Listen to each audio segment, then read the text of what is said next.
Hey guys, I know you guys are probably like sick of seeing paper right now, but yeah, I'm procrastinating. Over the last 7 weeks, no, 6 weeks, 4 weeks?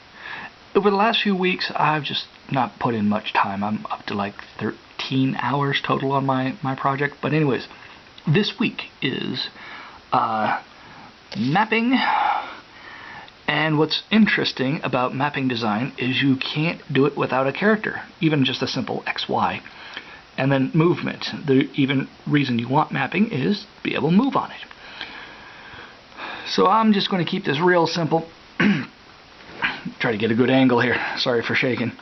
So what we're going to do is a basic array. You've just got your X, your Y. And from there, it's like north, south, east, or west.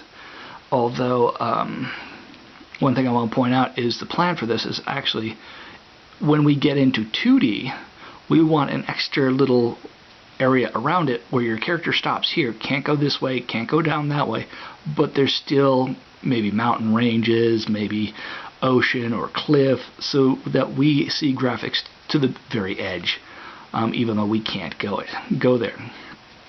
So I want to point that out. And there's different types of mapping. We're going to go with real simple as basic XY array, north, south, east, west. But there's another type where you just add a room. You pick a starting spot, you say add a room to the west, and then you make the plan, and then you have exits.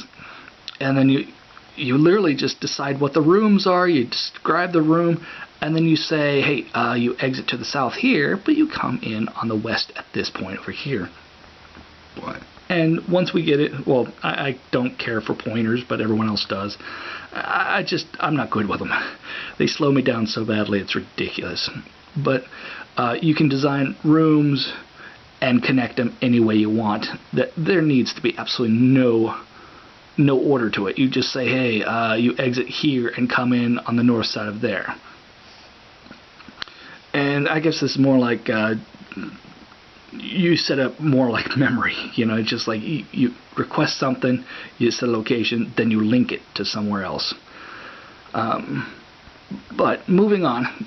So we're going to do the XY, and there's not going to be a buffer. But the one thing I want to point out is your current location, the room you're in. And that could be part of a building, which that building is located in a city. That city is located in the world. So the question is, where are you right now? Are you here? You're always going to be in a room.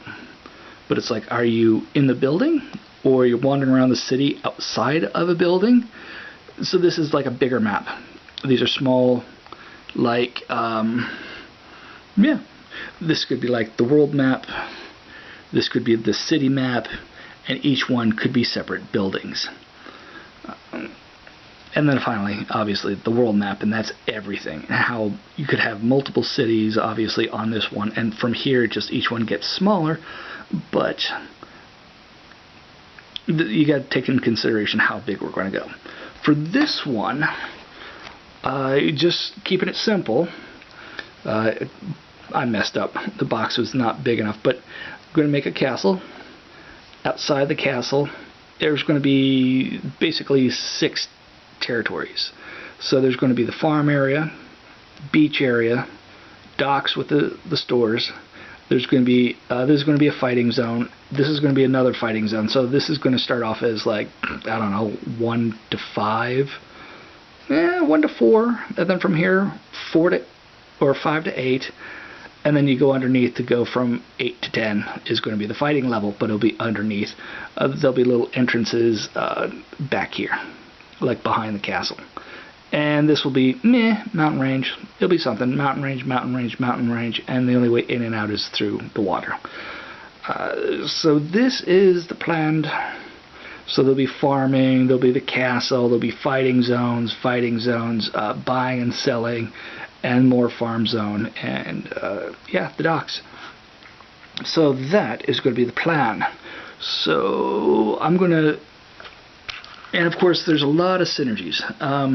Like you need a character. So I'm going to start a basic character, and the mapping is going to be an array. I can get fancier, each one being a class. So you've got a room class, and the room class is inside of a map class, and a map class is inside of a world class. You know, so you get bigger and bigger and bigger. But character, just X, Y, and your name. Move around in the mapping, and movement, of course, is going to be the programming of.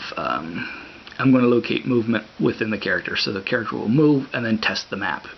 And if you can move there, you move, and the character's location is then updated on wherever you're located. So in this, there's going to be only like this is going to be multiple rooms inside of it. The way I defined it, so this is going to be the building. You're going to be inside a room. You're going to exit. So this is going to be equivalent to a building, building, building, building, building. Each one will have its own map the same size as this one. And then you go underneath, and it's going to be another one, another quote-unquote building underneath. And that's going to be like where you fight the big badass monster that's down in the, I don't know, dungeon underneath. So that is the story idea. So again, keeping it simple. I've been procrastinating. I've actually been rather sick this last week, so I didn't get any time to do programming. So that's about it. I could do a two-parter. I may post it later on this week. But for now, that is it. So I will catch you guys later. Thank you for watching.